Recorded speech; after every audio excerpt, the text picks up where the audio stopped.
It's time for the podcast. We are live. Here we go, ladies and gentlemen. We are back for another edition of the MMA Huddle. Welcome, one and all, and thank you all for tuning in. We are just going to be waiting for more folks to jump in on this stream. I have clicked live. Yeah, we're live. We're good. We're going. We're all connected. Yeah, everything's good. I hope everyone is well. I hope everyone's world is great. I hope you're keeping happy. Just checking out the stream now to make sure it's working okay. But for some reason, it's saying the connection isn't that strong. But it's connected via the ether. So this is what we're doing on the Isle of Man. We are still back in the Stone Age with the internet. But ladies and gentlemen, we have got a little fun card. We've got the Korean Zombie against Dan Ige. I'll be breaking that down for you. We'll obviously be discussions about the picks. I want you all to join in. Let me know who you're picking. Hope everyone is keeping well. Everyone's healthy. Sadly for the UK, well, for England, the COVID got extended to sometime in July now, I think it is. The restrictions are getting lifted, so that kind of sucks. If you're a Scottish fan of the Euros, unlucky losing there, and an absolute howler from the halfway line, it seems you got conceded. But either way, this such is life. Okay, now let's see what's going on with that. Wonderful. The stream is working. That is what I want to see more than anything. And yeah, we just had a pay-per-view. We just had a new flyweight champion, Brandon Moreno. Talk about never give up. Dude got cut by the UFC. Was last pick in the tough series. And the dude is come and won. Kudos to Brandon Moreno. I'm made up for the man. You know, I'm made up for anyone getting that big paycheck. So I'm very happy. Thomas, it is good to see you, brother. I hope you're keeping well. I hope you enjoyed your weekend. I hope you enjoyed the fights, man. And yeah, like you said there, what a card. Yeah, Leon Edwards against Mr. Nate Diaz. That went down. That kind of went down well. You know, that was kind of a fun ding dong. What was it? Last 20 seconds now. I keep forgetting that last 20, 30 seconds. It literally flipped on its head. One punch changed the fight nearly. Almost got it over and done with there. It seems that Leon might get a title shot. Who knows? Izzy, I don't think he had to do too much in that fight. I don't know about you. I don't know about everyone else at home, but I thought Izzy didn't have to do too much in the fight. I thought Vettori kind of played well into his hand. Thought he'd have a kickboxing match against him, which was not the smartest idea. I thought you want to really kind of get the kind of you want to get dirty with Izzy, you want to get in his face, make it hard fight, man. But that was insane, bro. Highlight the card was Diaz for sure. Yeah, there's that picture as well of Diaz pointing at Leon when he knew he rocked him. You see, you know, Leon trying to find his feet. Crazy moments. And, man, that was a bit wild. But, yeah, we had Lauren Murphy beating Joanne Calderwood, which kind of sets up a potential Lauren Murphy against Valentina Shevchenko. It seems it's the most logical one because of the streak that Lauren's in. It only makes it fair. Don't get me wrong. I don't think Lauren's got the skill set required to beat Valentina Shevchenko, but at the same time, it's a payday for Lauren. She gets a good bit of exposure for the press. She could get some more sponsors in for that. So if it makes her money, that's what it's all about. Like I said, ladies and gentlemen, that was a fun card last weekend, you know, to get that kind of Damian Maia, you know, man, Belal Muhammad just was fantastic in that bout, you know, bit litmus test, stop the takedowns, it's all you need to do, and he got the win, and I thought he did exactly what he had to do in that fight, so kudos to Belal Muhammad. Ladies and gentlemen, I hope you're all keeping well, like I said before. If you're new to the channel, feel free to hit the like button. Also, feel free to subscribe. If you're new to the channel, it's an MMA community. Will is not here. It's not a pay-per-view. Like we say, he's only does big-time pay-per-views. But, and yeah, it was just all around a fun card. I really thoroughly enjoyed it, guys and girls. What we're going to do is we're going to jump in to the breakdown of the Korean Zombie and Ige card. I want to use the breakdown that I have, so the listing I have on Tapology. Of course, it can change the structure of it, but I'm just going to go off what I have at the present time. So feel free to chime in if you've got a pick. Doesn't matter if it differs. It's all about what your thoughts are on who you think is going to win. So I'm going to go first with the Khaos Williams coming along, taking on Matt Semelsberger. Now, I've got to be honest with you, that name is a mouthful any day of the week. But Khaos Williams coming back after his loss to Michel Pereira. I think, it was a fight where it was just kind of like he just couldn't quite answer Pereira. And I thought Pereira fought well, as in my opinion, in that bout. He would go, let me down. Oh, bro, UFC, but I'm with you too, brother.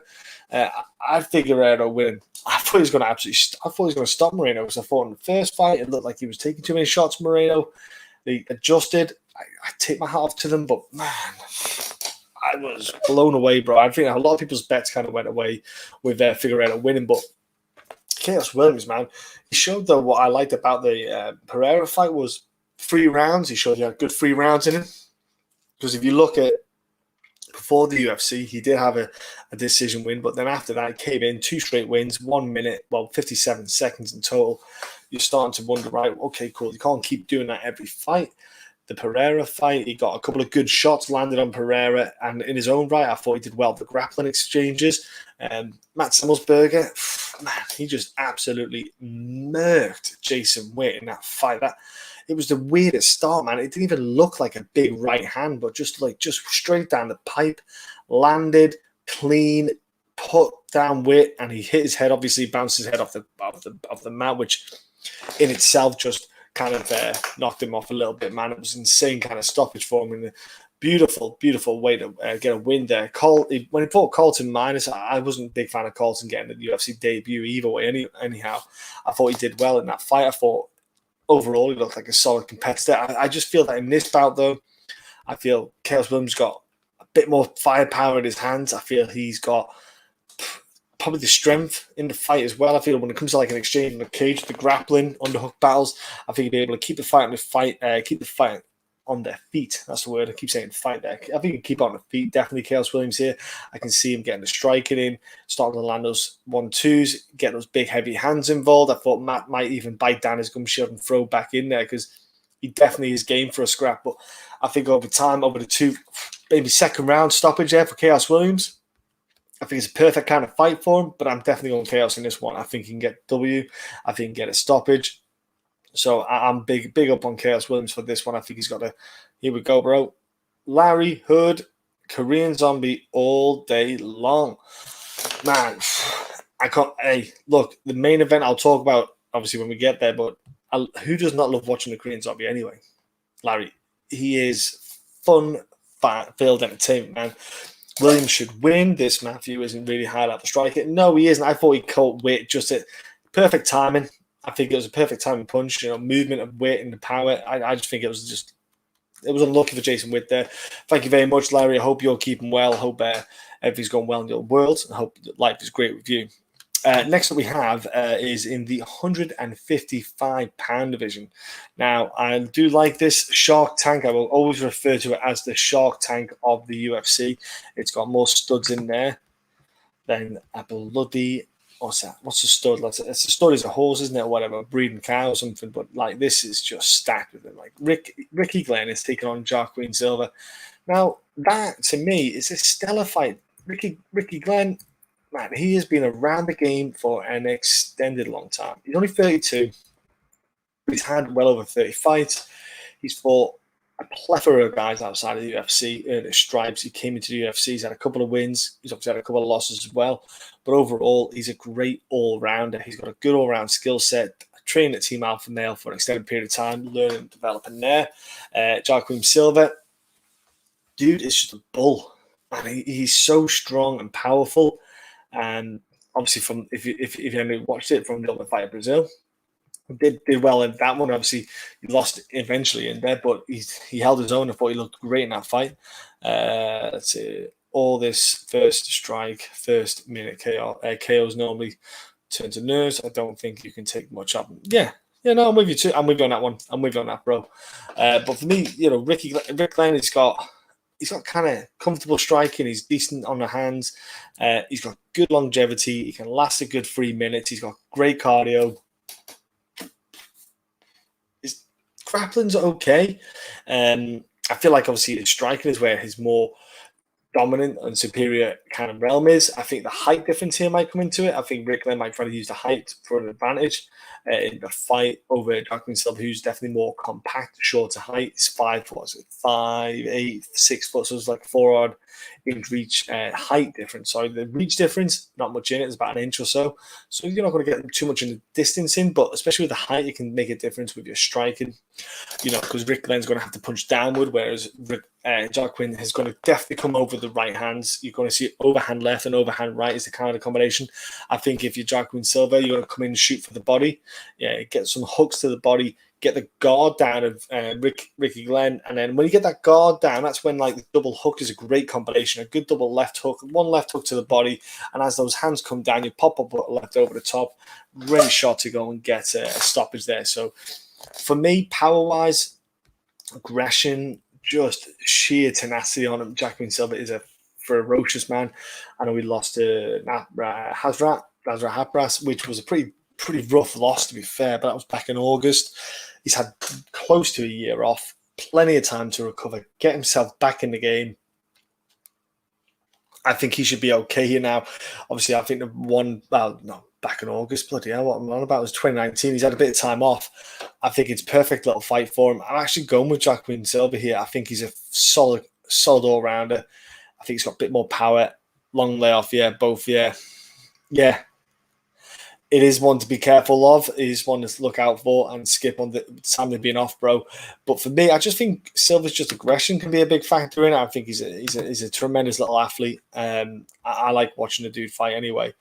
But we're going to go up now to the 205 division. These boys are big lads. And I'm going to try and spit this one out. Here we go, Nick. Here we go. Negumereanu. Yeah, we'll call him Nick Neg. Nick Neg is taking on Aleksa Camur. Like, honestly, I've heard it even in the commentary, and I just kept spitting out that name wrong every time. It's just, I'm giving up. Let me have it. Let me have this one, guys. I'm not having it. Here we go.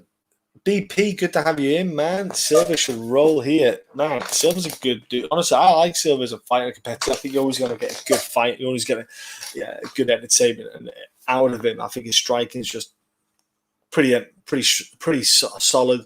Nice, compact striking. When he throws his strikes, his hands come to good places on his face and his body for protection. He's good speed. He's not too open on the exchanges. I like what he can bring to the table. Next, like I said, 205 division. Nick had his debut against Sarapov. No, it wasn't. Was it? Yeah, it was. Yeah. Sarafarov. Sorry. Wasn't overly impressed, man. I just thought he was bang average, Nick. I didn't see much in his striking that blew me away. Nothing in his grappling aspect. I thought like he was clinching quite a bit. Just a bang average fight. I wasn't excited about watching this dude go. Yeah, here we go. The Romanian kid is young. He's got a nice grappling, but long layoff. Yeah, and I believe it was part. I think it was USADA as well, which was part of the layoff for Nick as well, which was always puts an asterisk on you when you come back. So, it's going to be interesting to see what he does look like in the fight, because we don't know. Obviously, the USADA popping him. We don't know how much, or if he was doing anything prior to that intentionally. It can affect you in many ways, being on certain things and coming off and cleaning off. He's had that time off to maybe adapt his body to it. But for me, I like Aleksa Camur on this one. I just love the kid's enthusiasm, energy. He's got a hell of a gas tank. He kind of mixes up his striking, mixes up the grappling. I think he could actually probably keep Nick on the feet.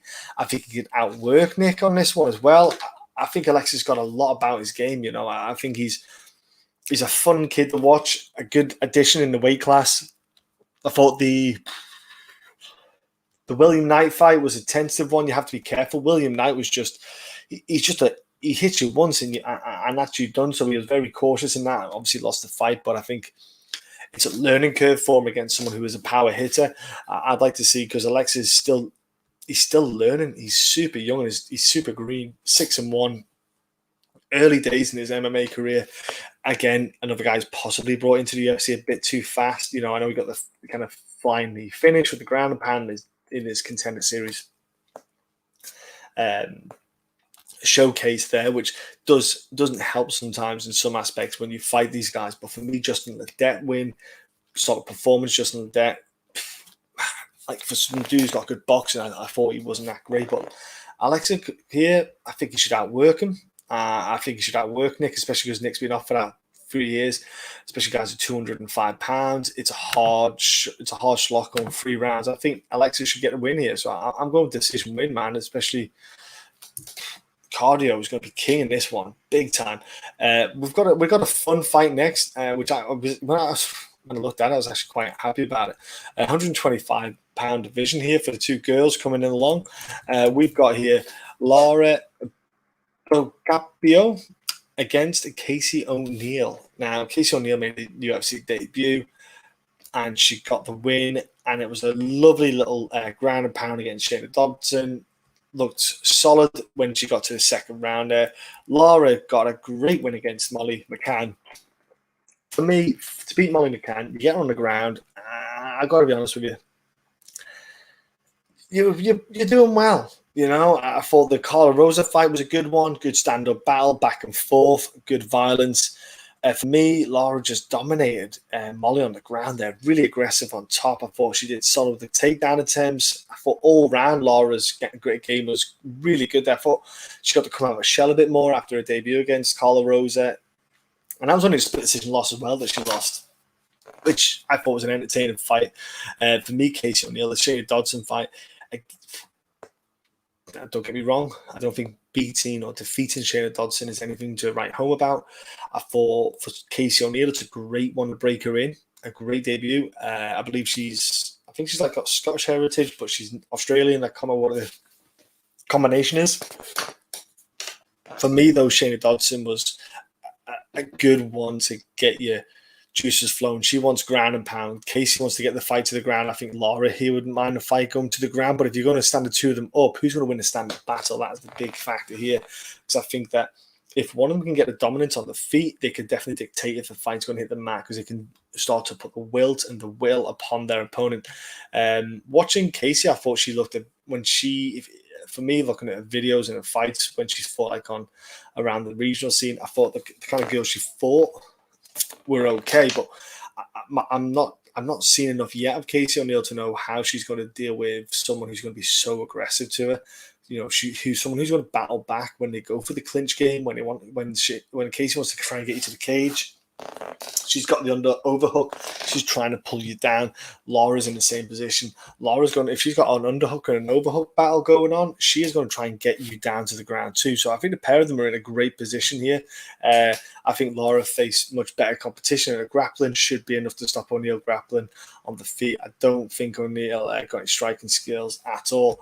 Well, this is the thing, bro. That's what I mean by it. I haven't seen enough of O'Neill. Like, she could have it. Don't get me wrong. I'm not saying she does not have a good striking kind of composition, but we haven't seen it. I'm sure she's doing work in the background. I think from the videos of her fights and her competing, I kind of feel like when I watch Lara against Erosa, back and forth battle, striking going on, you could see Lara's got some striking on her, and she's got 3 rounds of striking. She can take a strike, she can take a hit, she can throw a good strike. She's got a bit of that about her, as well as the grappling. I think as a more of a rounded skill set, Lara should be taking the victory. UFC bet experience, you and I are on the same page there. I think she's just a more all-round better striker. Definitely on the grappling aspect, I think if she gets on top, she can cause Casey O'Neill a lot of bother. So I'm sure she's going to do everything she can to get away from that. But I look forward to seeing what that can go next. I think it's going to be a good fight. I think the girls are going to absolutely go to town on each other. So, hell yeah.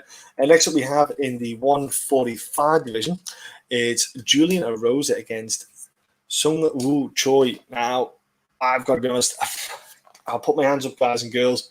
Julian Erosa has surprised me with his return back to the UFC, his opportunity to come back, his performances since he's came back absolutely surprised me, shocked me.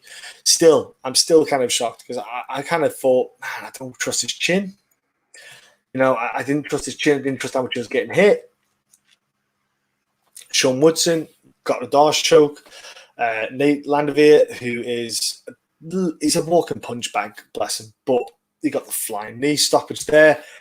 So much going on. So much going on with Julian Erosa there recently winning. I was really impressed. But he's found a guy in Choi who's, he's a hard guy himself. He came into the UFC, went against Evulov, who is a rough rider. Like, your debut is against a guy who's probably going to be a top 5 fighter in the next 6 months. He's going to be fighting the top 5 guys.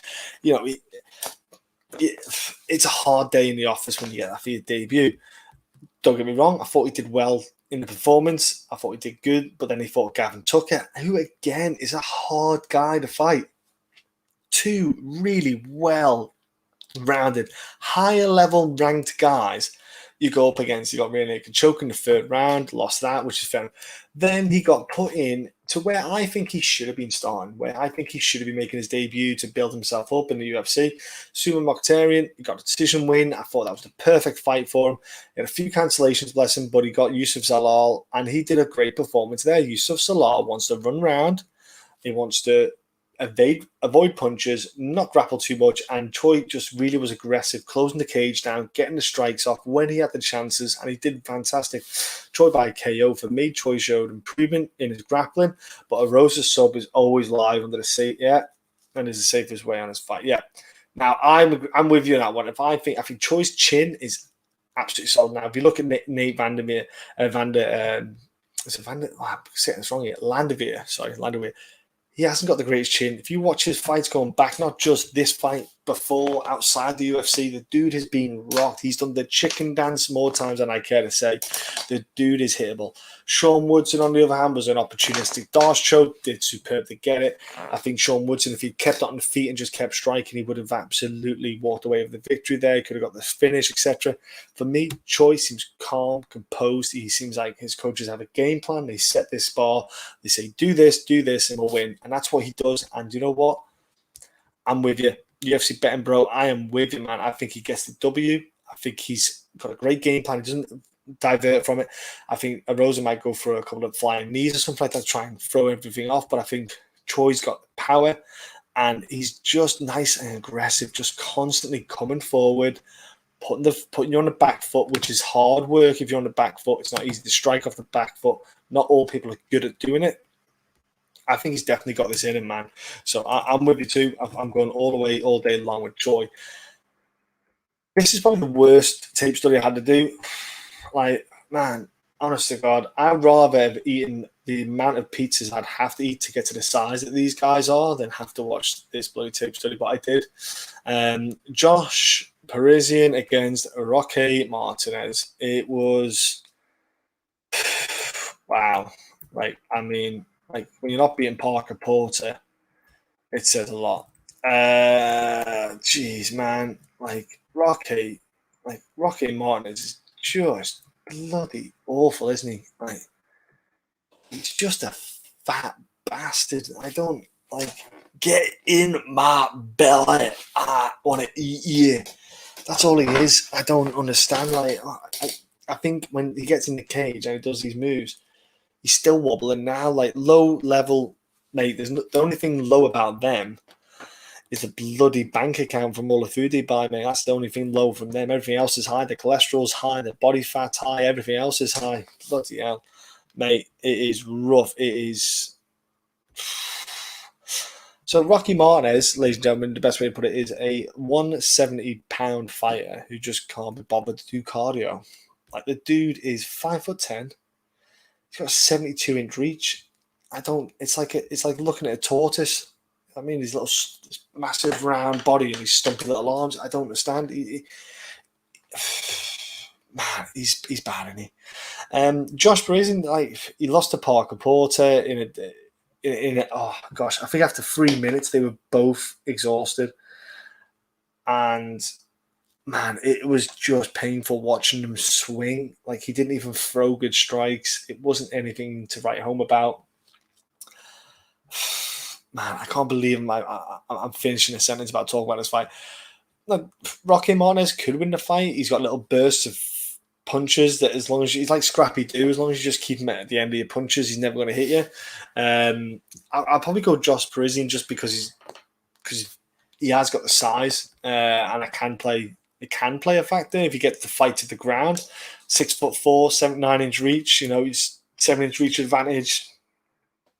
But he's six odd inches higher.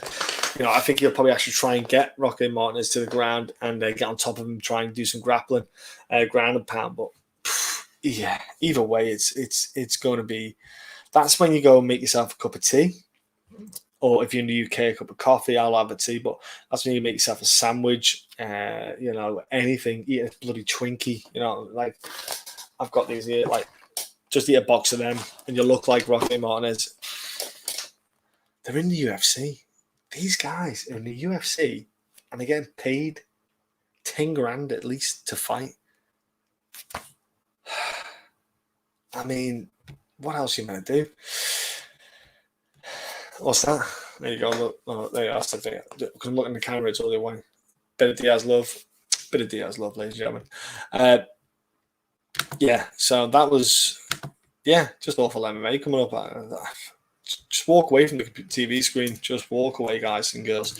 Next up, we have in the ladies division, which is the 115. We have two badasses. Virna Jandiroba, who is she is pretty sick. I do enjoy watching her. Kanako and Murata, who is, again, solid all-rounder, Invicta veteran, risen veteran, just all-round solid athlete. Really impressed what she's got, skill set. She's got some good submission games. I have to admit, she has got a good submission game. She's striking, developing, especially against someone like Randa Marcos. I thought Murata, did really well against someone like a Randa Marcos. Randa Marcos is like a 500 fighter, but she makes fights difficult because she's a bit quirky, she's a bit different with the striking, her footwork and everything. She can make it a bit harder to get timings, and she does make it not that clean of a fight.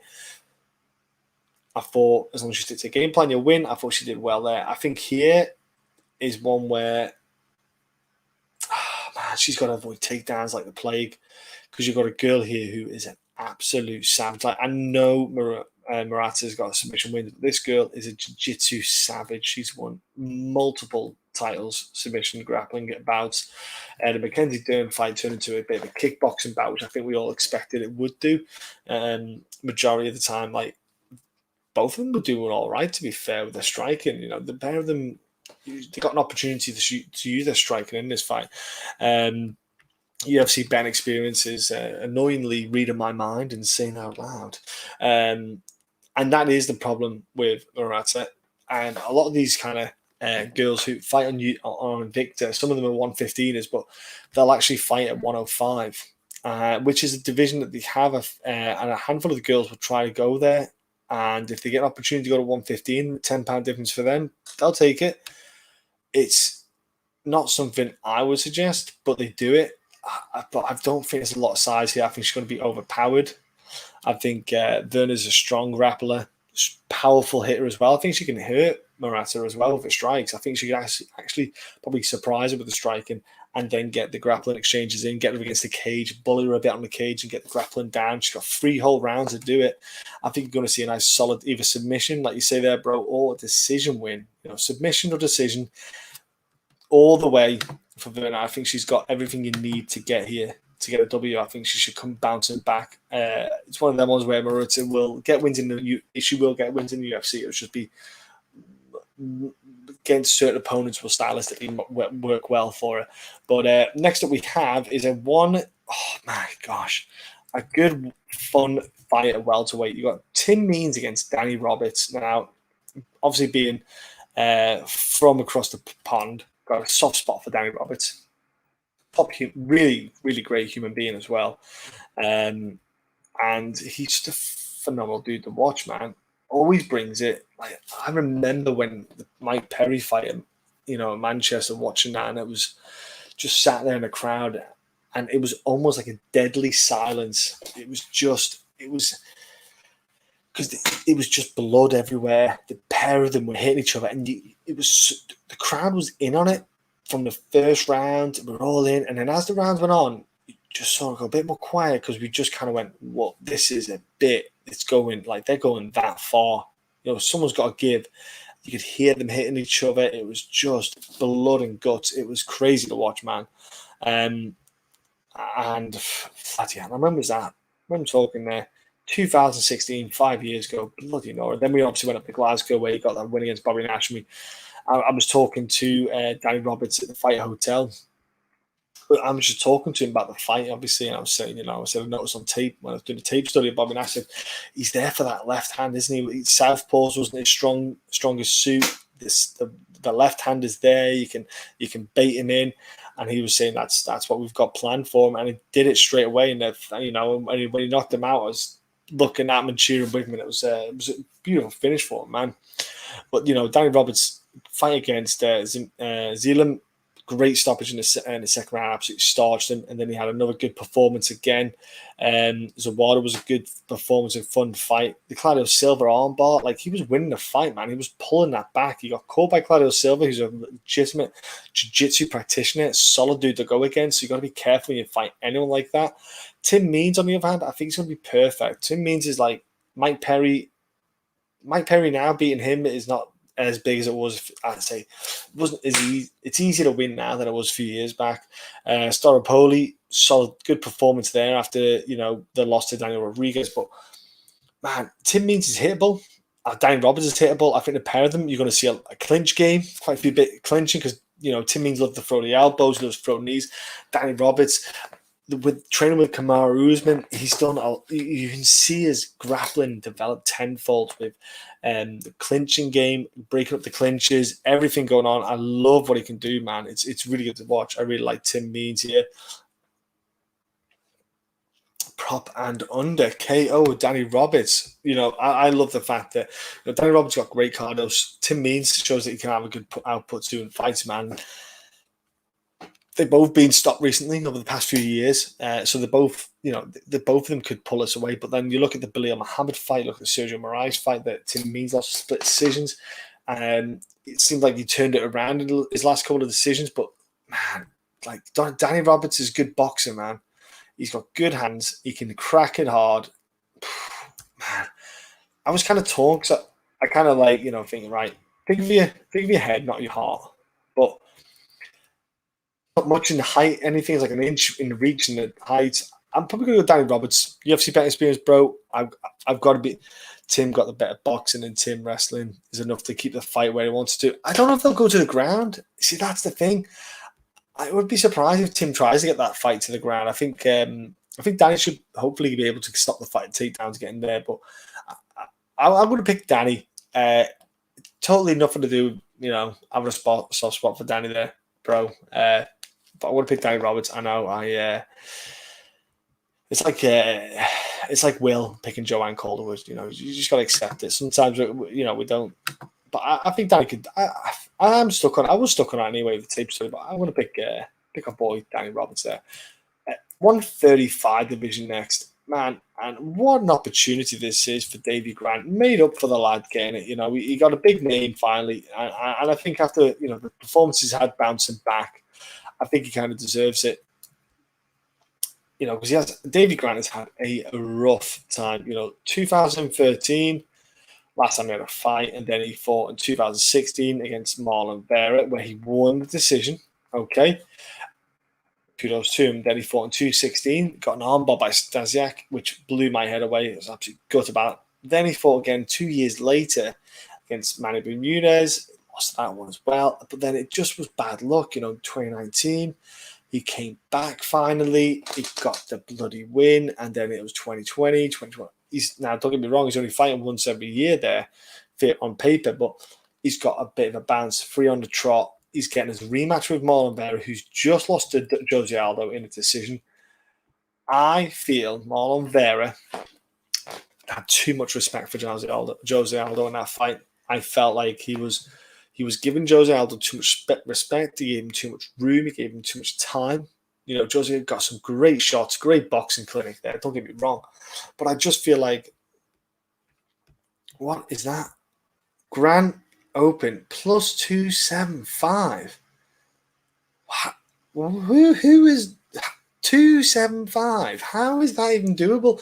He beat Marlon Vera And he's on a 3-fight win streak. Who the feck plucks those numbers out of air? Marlon Vera's lost 2 in his last 3. I mean, thankfully, it's not me making the bet, so I don't really care. But, I'm not putting any betting odds out there. But that's just fucking ridiculous, isn't it? Let's be honest, bro. Bloody hell. Thank you very much for the odds there. I don't know what the odds are now. I haven't checked yet. I actually haven't checked the latest numbers, but I think Davey Grant, he's got a legit chance of winning this fight, man. If he looks at what Jose Aldo did now, don't get me wrong, I'll say Davey Grant is Jose Aldo, but if he learns from that, you look at the aggressiveness, you come forward. Vera lost every first round in the UFC, then how you give him a fighter who needs a win from the back at -300, yeah. Here we go, yeah. NBC could see, okay, I think Vera slightly, but I would take Granite plus 275 all day long. Honestly, I think I'd bet the house on that just because, what is it now?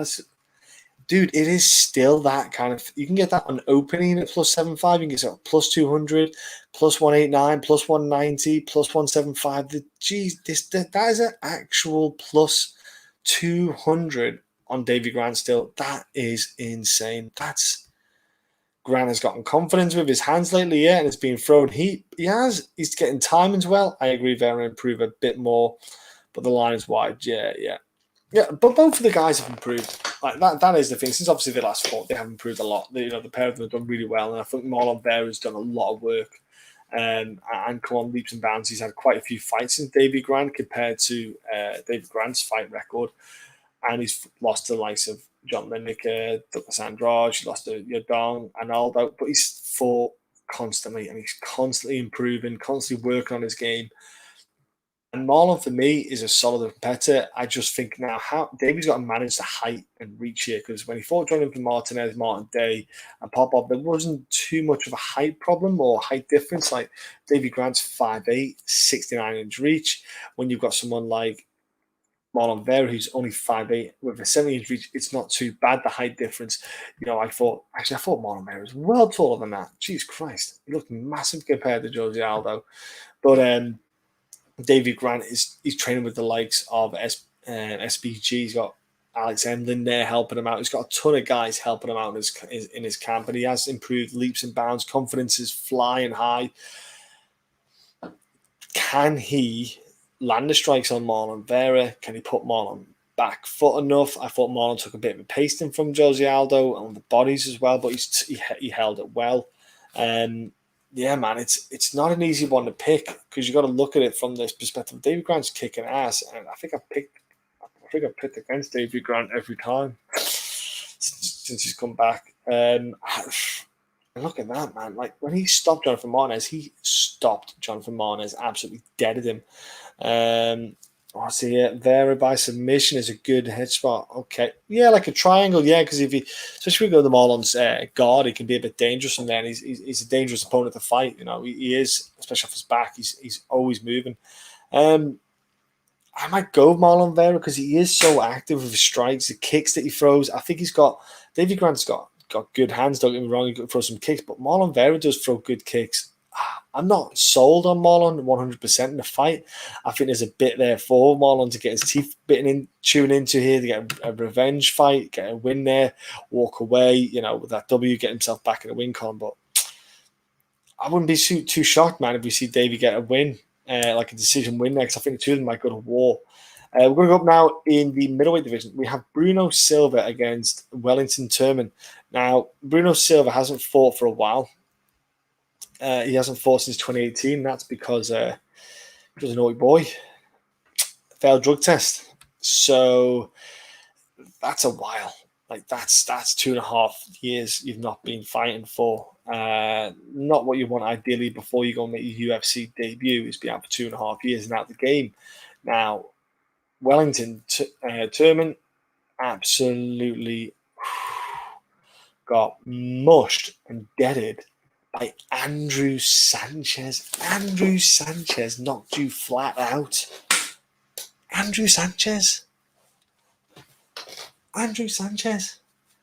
got deaded by And it was a big knockout, man. He was really hurt on that one. And that was back in August. So he's like, say, 10 months off.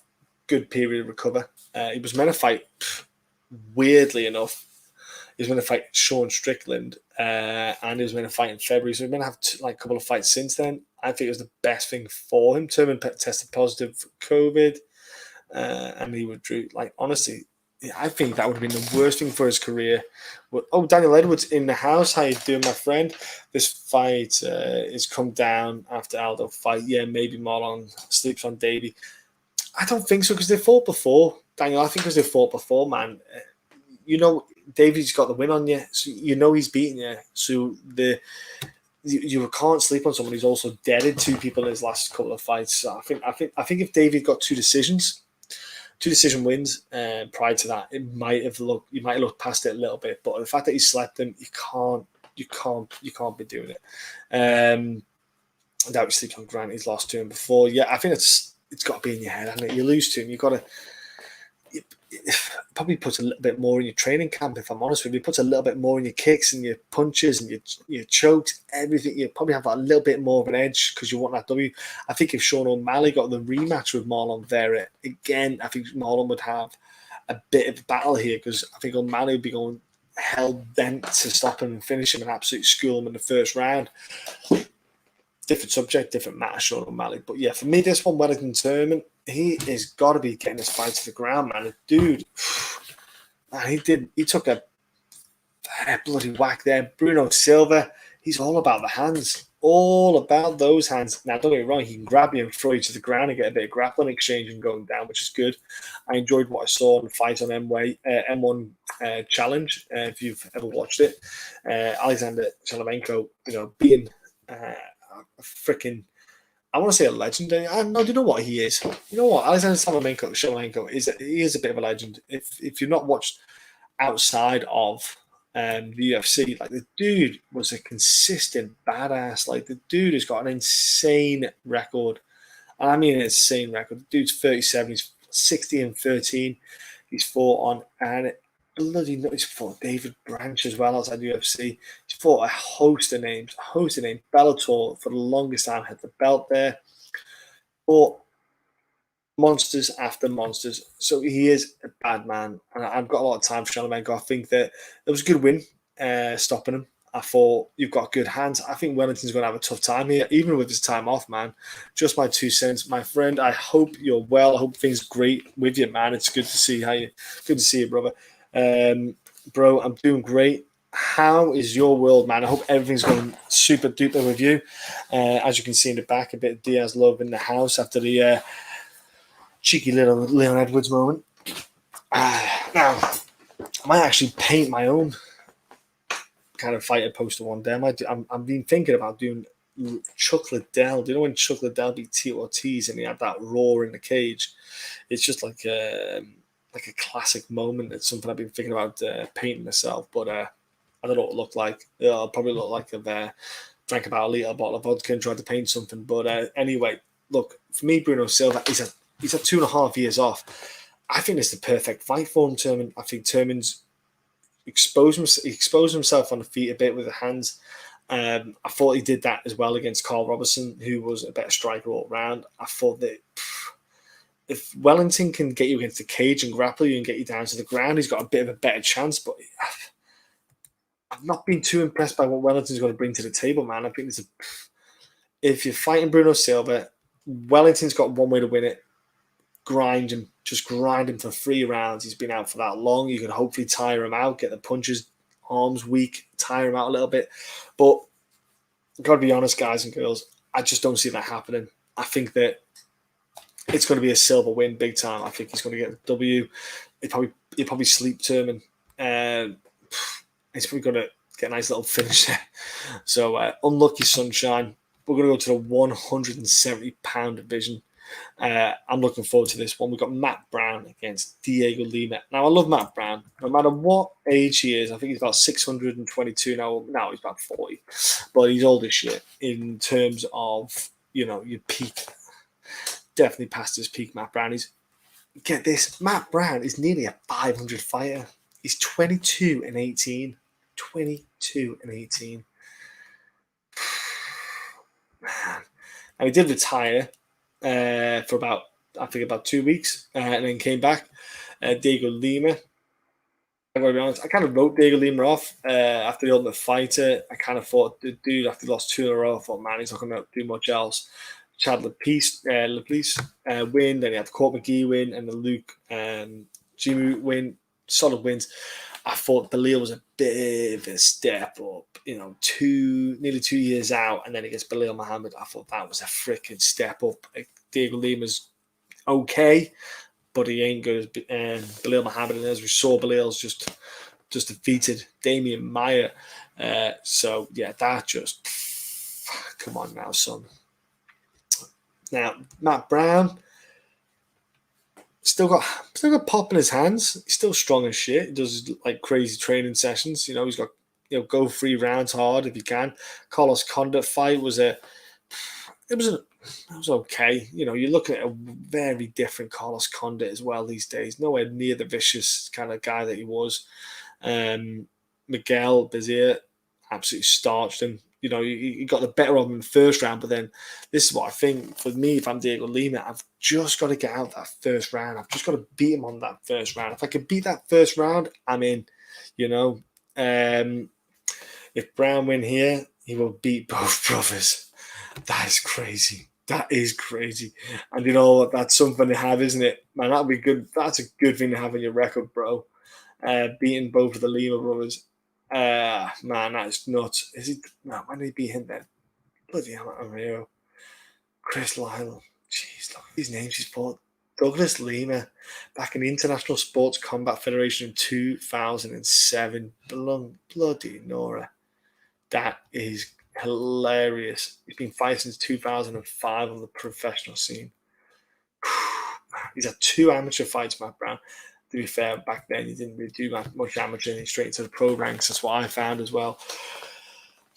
Yeah, Matt Brown, epic dude to watch. A bit of a, he had some great moments in the cage, but I actually think it's past his days now. I think Dhiego Lima, I think he can win. Say he might, have a thing for his brother to get a W for him. And for Matt, he might feel like he can get it. I'm kind of swaying towards Dhiego Lima here. I don't think Dhiego Lima's got amazing skills. I don't think he's got much about him that's going to blow my head off. But I just think that Dhiego's probably a bit quicker. He's not as old, so he's not as worn-torn. Dan, here we go. Brown can present much threat to Condit, who is aged also, so I can't pick him here. He didn't he was aggressive on Condit, but Condit just wasn't. He didn't engage in that battle, that stand up back and forth. There wasn't much going on there. So, man, I'm with you as well, man. Not a betting spot this fight though. If you lose betting Dhiego Lima, then you deserve it. Mate, honestly, I bet against Dhiego. The fact that he's won 3 in a row, I bet against him twice. So I'm not going to do it again. I'm not going to bet. I'm not going to bet him. Nah, neither am I betting against him. Depends on who he's fighting next. But this one, I think this might be the final nail in the coffin for Matt Brown. The kind of, that's it now. We're not giving you any more fights. Go on, lad. Go on to Bellator or Risen. Off you go. I just can't see Matt Brown winning, so I'm going to Lima all day. Next up, we have in a heavyweight division, ladies and gentlemen. 2 big boys going down. You've got your granddad, Aleksei Oleinik, against Sergey Spivak. Now, Sergey has turned his UFC tenure around. Beating Gerard Van der Aar, which was simple enough win. The Carlos Felipe win was a good one. The Tai Tuivasa was a solid win as well. You kind of feel like he's kind of getting a bit more confidence in there, but he's going against obviously the uber veteran now. What is he now? 43. Oleinik, who's lost a couple in a row though. Derek Lewis and Chris Dacus. Not ideal losing to strikes, but we know that Oleinik isn't in for the striking. He's not there. He doesn't care about the striking. He just wants to grab you and get you to the ground and hold down. I think this is not a bad option here. Spivak likes the grappling, likes to get on top and kind of nullify fighters. Not the kind of thing he's going to want to do here with Oleinik. So he's going to try and stay on his feet against Oleinik. Spivak's striking isn't exactly, let's say, smooth. it probably looks like he's running through tar when he punches and kicks. He's not got the best striking at all, to be honest with you, Spivak. But I suppose in another way, you've got to know that you've got a chance of Oleinik. Even if I am blind, I've got no arms, I could probably still knock him out of a punch. Oleinik is there to get hit. And that's in the first 30 seconds to a minute. You've got to stand there, throw the strikes, keep them at your distance, long straight punches, and you can stop Oleinik. But thank you all for tuning in, by the way. Anyone who's new to the channel, feel free to subscribe and join in to the conversation. Live chat is always open. Want to know who your picks are on the card? Also, feel free to let us know where you're from. Let us know who in the world is tuning in. It'd be great to know which countries you're from. I am based and in the Isle of Man. You're probably all sitting there thinking, is it full of just men? No, it's not. There is women here. I only need the one though, because I've got one, so I'm all good. But there's others if you were to look. Oleinik, for me, with the submission game that he's got and the threat that he's got, like, don't get it, he went a split decision with Fabrizio Verdum, and Verdum, how he didn't bother just striking him and line him up like Christmas tree on his feet, I don't know. But either way, I think Spivak's going to lose here. I think he's going to get submitted. I think Oleinik's got it in him to get a win. He's only had like 4 months off since his last fight where he got stopped, but for me, Oleinik's the kind of guy who he'll turn up next week and fight if he can. He's done it for years. I'm all way with Grandad. I think Grandad could actually submit Spivak. I think for Spivak, though, this is the kind of turning point. If he beats someone like Oleinik, it will definitely project him a lot higher in the rankings in the heavyweights, and it will give him some real tests. But I think Oleinik can do it, man. I really do. I think even though he's old as shit, I can see him do it. Statistically, Spivak is a grappler first, so this fight is a tricky matchup. Youth should prevail, but it's a cautious. Mate, that's the problem. He wants to grapple, but I don't even want Oleinik on his back against me, never mind on top of me. I want to know, like, I think Oleinik's got some crazy grip strength on him, like grappling aspect. I think he's strong as an ox. I'd love to personally actually like to grapple with him and have a little roll around in BJJ just to feel like what kind of freaking pressure that dude can put on you, man. Just because of what I've seen him performance-wise. So we are going to go up to the main event now. Before I jump into the main event, as always, hit the like button, hit the subscribe button.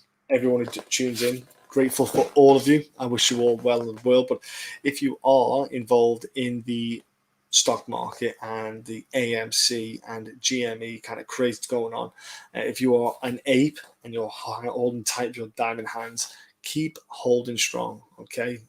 We, the retailers, hold the power. We want to bring down Citadel. We want to bring down the kind of hedge funds. We want to take control of this because, you know what, I'm sick of people not getting a break in the world and getting a break in life.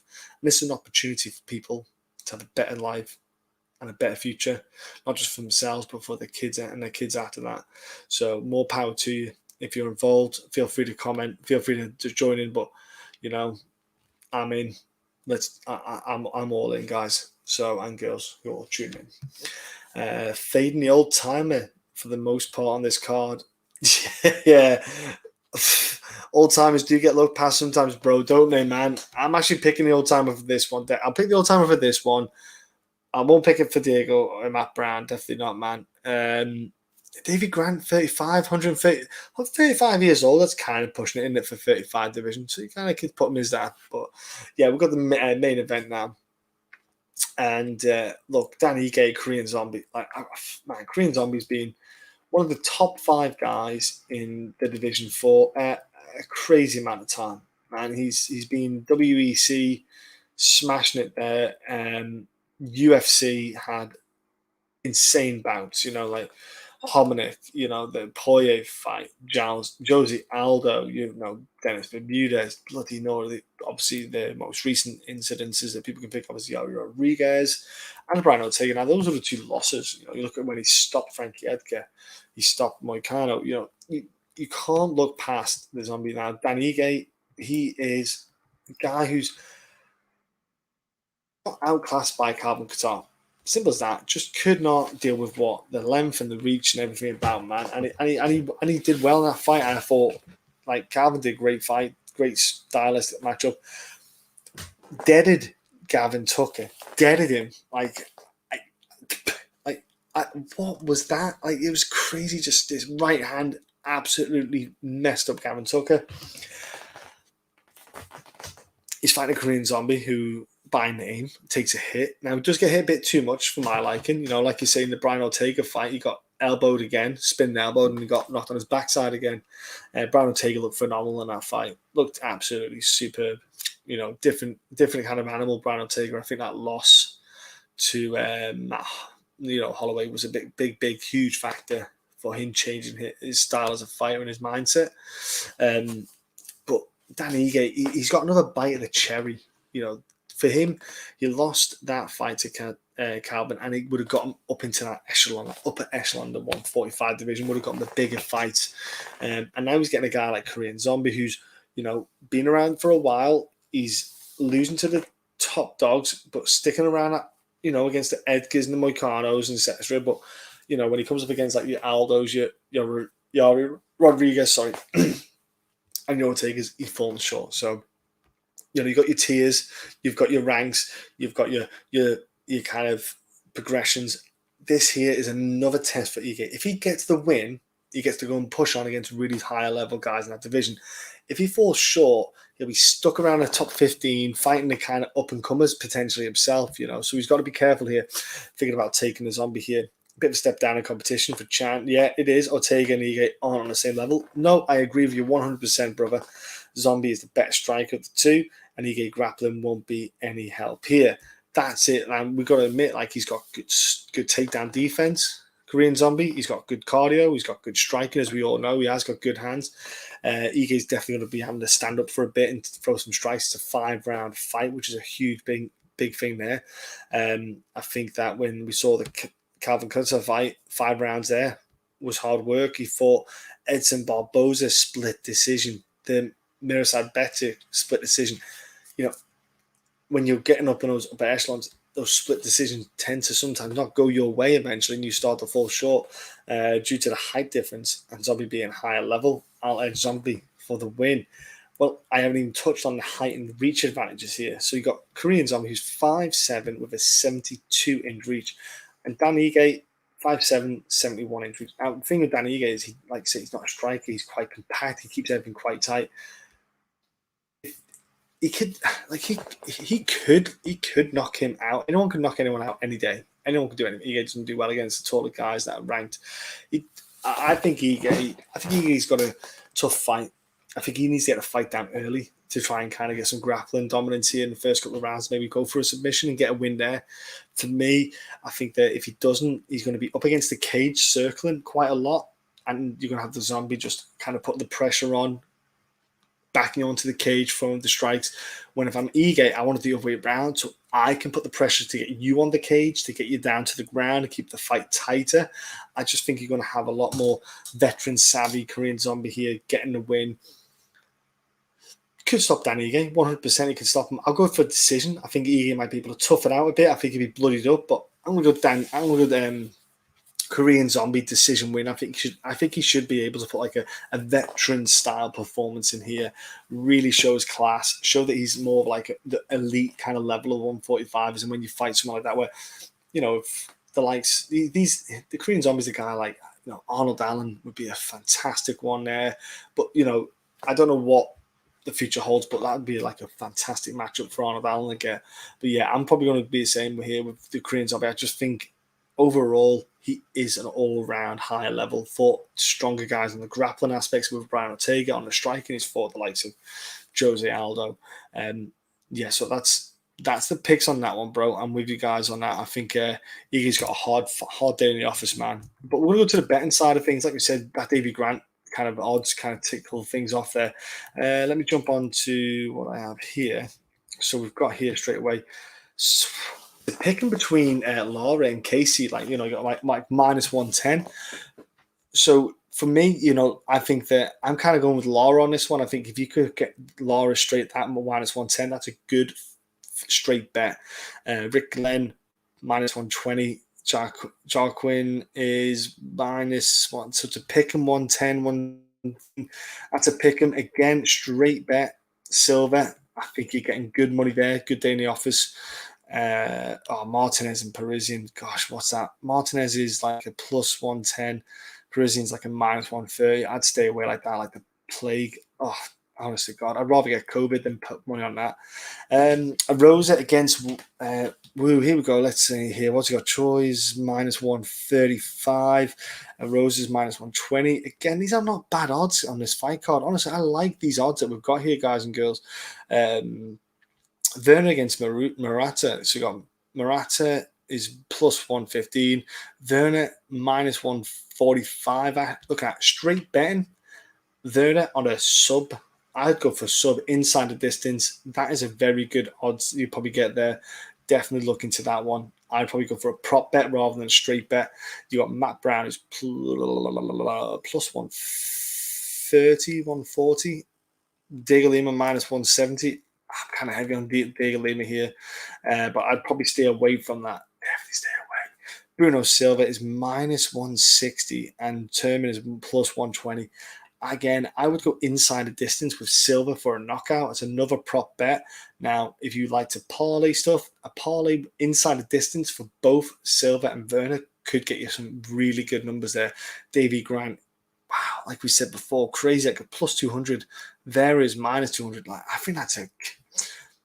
If you want a dark horse for the whole weekend, Davey Grant for a bet is well on.